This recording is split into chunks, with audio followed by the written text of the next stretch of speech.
Chance Seals in Washington. This is Newsy Tonight.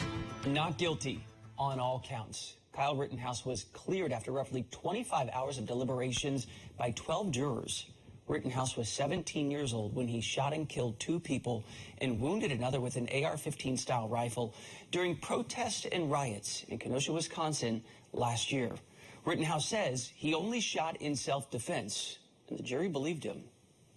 To break down the verdict, key moments in the trial, and the broader implications here, we've got Newsy national correspondent Haley Bull in Kenosha, Wisconsin on the ground tonight, Justice correspondent Jamal Andress, and criminal defense attorney Sara Azari.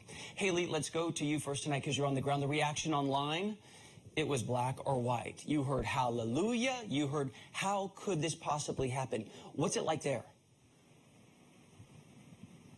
Well, it's a similar reaction here. Thankfully, we aren't seeing any sort of unrest at the courthouse. It's very quiet. In fact, there's no one gathering at the courthouse steps. There was a lot of anticipation and tension leading up to this verdict, both for what the decision would be and what the reaction outside the courthouse would look like. Precautionary steps were taken, things like having the National Guard on standby and even virtual learning for some schools. Now, initially, we saw a few dozen people with varying views on the steps of the courthouse, some demonstrating. They held signs, they chanted. But the calm scene here tonight isn't necessarily a reflection of how people feel about the verdict. While some welcomed this news, others wanted to see justice in the form of a guilty verdict. Based on our conversations, another layer to that is that the decision was not guilty on all counts. Take a listen to some of what people told us today. Very disappointed, very disappointed. Even with the lesser charges, we expected him to be found guilty of something. But to be found not guilty on all 6 counts, very disappointing. Justice was served, and I think anybody that needs to own a firearm needs to take a class to really realize what a firearm is capable of doing. It's not a video game. And Chance, I think one takeaway from outside the courthouse today is those debates and conversations about racial injustice, self-defense, and guns that we have seen play out throughout this trial are not ending anytime soon and will continue after this. And do we know, Haley, where Kyle Rittenhouse is tonight? He's free. Does he just go back to normal life? Well, he can. His attorney said he was heading home. He, quote, wanted to get back to life as soon as he could. He explained that Rittenhouse had a huge amount of relief after that verdict was read. You could see it inside the courtroom when that last verdict was read.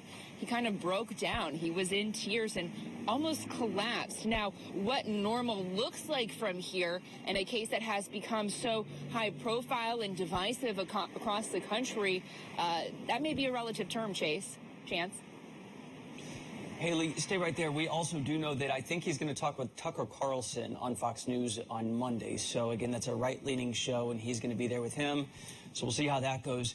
I have another question for you, Haley, in just a second, but I want to bring in Jamal Andress tonight covering the justice system here at Newsy, because, Jamal, some moments seem to be game changers. There wasn't one. It seemed that there was this progression of them. Can you walk us through the key moments? Yeah, well, you know, Chance, this case already captured the nation's attention when we watched it from our homes, you know, via live streaming and social media. But when the trial got going, it was just as compelling. We, the jury, find the defendant, Kyle H. Rittenhouse, not guilty. After 3 full days of deliberations, a Wisconsin jury found Kyle Rittenhouse not guilty of all charges. Rittenhouse was visibly emotional as the jury went one by one, acquitting the Illinois teen of each charge. Outside of the Kenosha County Courthouse, supporters of Rittenhouse celebrated the verdict, while prosecutors acknowledged the decision in court without objection. Any word from the state? The jury has our community in this trial and has spoken. On August 25th, 2020, Rittenhouse shot and killed 2 people and injured a 3rd during a night of civil unrest in Kenosha, Wisconsin. The city, located on the shores of Lake Michigan between Milwaukee and Chicago, saw several days of protest and rioting following the shooting of Jacob Blake by Kenosha police. From the witness stand, Rittenhouse claimed he was only trying to defend himself. Everybody that you shot at that night, you intended to kill, correct? I didn't intend to kill them. I intended to stop the people who were attacking me. By killing them? I did what I had to do to stop the person who was attacking me. By killing them? 2 of them passed away, but I stopped the threat from attacking me. Over the course of a 2-week trial, the prosecution made its case for Rittenhouse being a reckless vigilante who went into the streets of Kenosha looking for trouble. So who's there? These guys with their AR-15s are just wannabe soldiers, acting tough, trying to manufacture some personal connection to this event, furthering their own personal agenda. Just a small part of the deluge of chaos tourists we saw here in Kenosha, trying to feed off of what we were going through. While the defense called Rittenhouse a scared kid who was alone and acted in self-defense. Kyle Rittenhouse shot Mr. Rosenbaum because he was attacking Kyle. Every person who was shot was attacking Kyle. One with a skateboard, one with his hands, one with his feet, one with a gun. Rittenhouse spent a full day on the stand, enduring hours of cross-examination by the prosecution and breaking down when describing the first person he shot and killed, Joseph Rosenbaum. Describe what happens. Once I take that step back, I look over my shoulder and Mr. Rosenbaum was now running from my right side, and I was cornered from in front of me with Mr. Zeminski, and there were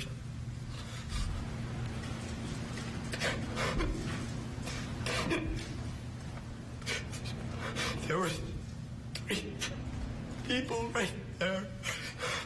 The not guilty verdict wasn't a surprise for some who believed the prosecution dropped the ball with several witnesses. When you were standing 3 to 5 feet from him with your arms up in the air, he never fired, right? Correct. It wasn't until you pointed your gun at him, advanced on him, with your gun, now your hands down, pointed at him, that he fired, right? Correct. Rittenhouse's controversial case garnered thousands of onlookers outside of Kenosha and became a flashpoint in the debate over guns, vigilantism, and self-defense. Following the verdict, Rittenhouse was escorted out a back door of the courtroom through the judge's chambers without speaking to media. Now, Chance, while Rittenhouse didn't address the media at any point after this verdict, his defense attorney, Mark Richards, did. And one of the things I found most interesting here was he actually spoke about Lynn Wood, which was Rittenhouse's original attorney, a sort of right-wing celebrity attorney.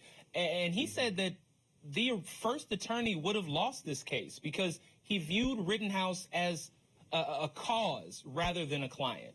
Chance? Okay.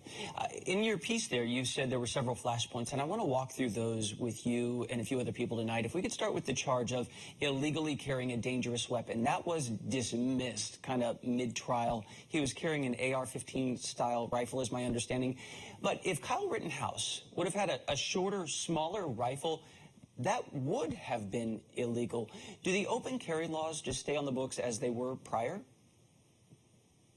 Yeah. Well, I think it's important to mention that was the least serious charge. That the maximum you can get for that particular charge was 9 months in prison. But it was significant because people felt like that was the one that was the closest thing to a slam dunk. It's hard to say what such a nationally recognized case can lead to, but so many people outside of Kenosha have commented on this. Former President Trump, Ted Cruz, and others. Mark McCloskey, who pointed his gun at Black Lives Matter protesters in St. Louis. So this was something that I think garnered national attention in a real way. But whether it leads to any changes in regards to open carry laws in Wisconsin or across the country, it's probably too early to tell. Okay, Jamal, we have more to talk about, but Haley, you are on the ground tonight in Kenosha. Is any security being extended to the 12 people who made this decision, which there is so much intensity surrounding? I imagine that they're a little concerned about their safety. Chance, we know the court is taking the issue of their safety very seriously. After the verdict was read, the judge referenced concerns about their information and safety and said the court would take every measure to address those concerns. Now, what specifically those steps look like wasn't made public, but jurors are now free to go home, discuss the case if they would like, or not discuss the case if they would like. That's up to them. But certainly after this length of a trial, they are now free to do as they please, Chance. Let's get criminal defense attorney Sara Azari into this tonight. She's also been following this trial very closely. Sara, the President Joe Biden, said, quote, "I stand by what the jury has concluded. The jury system works, and we have to abide by it," end quote. Given the evidence, as an attorney, was not guilty the right verdict? Absolutely, Chance. There's a lot of emotion. There's a lot of personal and political feelings around this verdict. Of course, this is a high-profile case, but there is in every case. There's two sets of starkly different emotions, the defendant who is relieved, who's got his life back, and then, of course, the victims and the community who are just up in arms over it. But ultimately, it's about the application of the law to the facts. And we might not like the laws. We might need to change the laws. But the law's the law as it stands. And I think this jury did a very good job at following it. It was very confusing. There was, over 30 pages of jury instructions. The judge made it worse. There were, complex set of facts. The idea of self-defense and then provocation, and then, even with the provocation, did he have a way out? Did he exhaust all remedies? It was very confusing. And they did a very diligent job. And if you remember a couple days ago, they watched the videos, like half a dozen videos, frame by frame, because they were double checking to see the circumstances. So I think this was absolutely warranted. I want to get to one of those technicalities you just alluded to there, because it escaped my attention at first. The family of Anthony Huber, one of the men killed by Rittenhouse, they said this in part today, quote, "It sends the unacceptable message that armed civilians can show up in any town, incite violence, and then use the danger they have created to justify shooting people in the street." I should point out that Rittenhouse says that his father lives in Kenosha, his grandparents, extended family. I guess he had a job there at one point. I've heard it reported that he was there prior to all this. But still, Sara, based on this verdict, did the jury believe that Rittenhouse provoked the violence? No, Chance, that's really interesting, because the whole time I was wondering, what is this jury going to, what will be the definition of provocation for this jury? Is it going to be through a broad lens or a narrow lens? If they looked at it like him being in Kenosha, putting himself in the middle of chaos with a gun strapped to his body, that's a broad view, and he would have provoked just by being there. But clearly they didn't look at it that way. They looked for provocation with respect to each incident of shooting, each man shot. Did he do anything to bring about the threat by these men that he then responded to with self-defense by shooting? And clearly they decided that he did not. At this point, how ironclad, how expansive are self-defense laws? I mean, self-defense is, in a situation like this, it's really almost the only defense, and we usually have to put our clients up, even though it's not the ideal thing to have have a defendant testify. But I think all laws are subject to change. Laws are created, society responds, incidents happen, and until something goes. I don't want to say wrong, because I believe this jury was correct in the verdict. But until something happens where there's an attention brought to maybe defects in that law has no reason to change or be changed. So yeah, all laws I think are ironclad until attention is drawn to defects in the laws. I see. It's really interesting what you say, though, Sara, that some of these definitions, even when they're written into actual law, that they can be accordions. They go in and out, and it's how you look at them. Jamal, let's get you back in here real quick, because big picture, you cover the justice system every single day at every layer here at Newsy. The Supreme Court, you and I talked about that. They're looking at, they're probably going to expand who can carry a gun in public concealed. Violent crime is up right now in the U.S. Societal tensions clearly are high. Guns abound. Is it inevitable that we see more self-defense cases? Yeah, well, Chance, we already see these cases everywhere. So many people said that Kyle Rittenhouse reminded them of George Zimmerman. And so that is another example of a self-defense case. Just going on right now, you have Ahmaud Arbery, and the defense there, the centerpiece of that defense for Travis McMichael, who killed Ahmaud Arbery, is a self-defense case. And so these kinds of cases are all over the place, and you know, they strike a lot of the same tones, whether it be vigilantism, that massive public interest in the case. But one of the things you mentioned was guns abound, and I just want to underline that point because it's so important. Nearly 23 million guns were purchased in 2020, according to one firm, and that's a 65% increase, according to some counts, from 2019. Those kinds of gun purchase continued into 2021. In January, the FBI was swamped with 4.3 million requests for background checks. And so those are initiated by the gun seller. It's another way to kind of measure the interest and how many people are buying guns. And so that particular point is huge in this discussion. Jamal Andress, Sara Azari, Haley Bull, thank you all so much for helping us understand the particulars of this and the global nature of it. Residents in Kenosha, Wisconsin have been cautiously awaiting a verdict in the Kyle Rittenhouse case. Officials were so concerned about safety, they had kids do virtual schooling part of this week. How are they feeling tonight? Court TV legal correspondent Chanley Painter joins us again this evening from the ground. Chanley, you've been there each and every day of this. President Biden called for peace, same from the DA, same from the sheriff, many community members. I imagine there are a whole range of emotions, some relief, some outrage. How's the community feeling? Hey, good evening, Chance. Great to be with you again. Yes, the emotions run the gamut here in downtown Kenosha. As you can see behind me, all is quiet, all is calm, even with the National Guard on standby. All the parties on all sides advocating for peace tonight after the acquittal of Kyle Rittenhouse a little bit earlier today. But his verdict, as I exited the courthouse, there were demonstrators out and about earlier today from both sides. So, yes, this verdict was met with some anger and disappointment. Also, some relief in those who felt vindicated by this verdict as well. So it is positive and encouraging, though, that there's no unrest, no sign of it so far here in downtown Kenosha. Absolutely. It is good to hear that word peace. As a lawyer, Chanley, and as someone who spent time in this courtroom, not many of us sat in there, not many of us have seen the jurors. Was the outcome of this, the acquittal, was it a weak legal case to begin with? Was it strong defense, a botched prosecution? What was the biggest factor?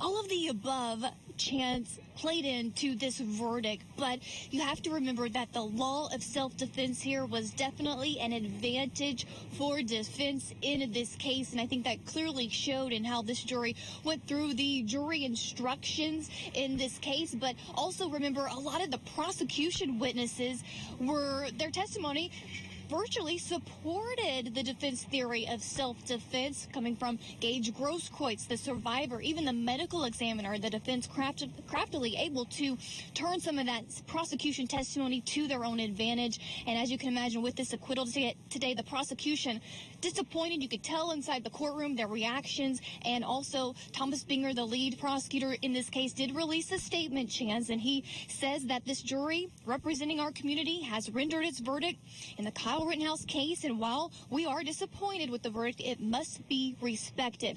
We are grateful to the members of the jury for their diligent and thoughtful deliberations. The Kenosha community has endured much over the past 15 months, and yet we remain resilient and strong, and we ask members of our community to continue to express their opinions and feelings about this verdict in a civil and peaceful manner. And as I said, Chance, that is the case so far. Also, the defense celebrating a victory today. The lead attorney, Mark Richards, had this to say. Let's watch. You know, justice is done when the truth is reached, and I don't know that it's set up to do that, but a prosecutor is supposed to seek the truth. It's not about winning, and this case became about winning, and that's probably why it got so personal. Right, and that personal almost tactics between the attorneys, Chance. I know we've talked about that pending motion for a mistrial. Now that there is an acquittal, that is all null and void. Kyle Rittenhouse, free man from these charges moving forward. It seemed all of the internet was speculating about what the jury was thinking after 3.5 days of deliberation. I have been bombarding you with questions about that. Here's what the judge said to them today as Rittenhouse was absorbing the verdict. Let's share this. You were a wonderful jury to work with. You were punctual. You were attentive. And the forgotten six over here who had a very difficult job of keeping from discussing the case during the time that they were sequestered as well. All of you, I couldn't have asked for a better jury to work with. He couldn't say enough of good things about him, Chanley, but you look at other big cases that are playing out right this moment, like Elizabeth Holmes, the Theranos founder. Jurors have said mid-trial, Judge, I can't do this anymore. I feel religiously I'm not able to do it, or getting dismissed because they keep playing Sudoku during testimony. This was very different. It seemed at Kenosha, they were really keyed in here. They really are, and it is my job to watch juries all day, every day, Chance. This jury I've been most impressed with throughout this trial. They were note takers. They were attentive even on long, tedious days in testimony, and the fact that they spent 3.5 days seriously deliberating. Even one juror yesterday taking home a copy of the jury instructions to make sure she understood and followed the law appropriately in this case tells you how they reached this verdict thoughtfully and carefully. And again, 7 women, 5 men that decided this case. Skews older, Chance, all white, 1 person of color. But again, I was very impressed at this jury and how they conducted themselves throughout this trial. Chanley Painter, the context you have brought night after night to us and the viewers has been crucial throughout this and clear-eyed. We really appreciate it.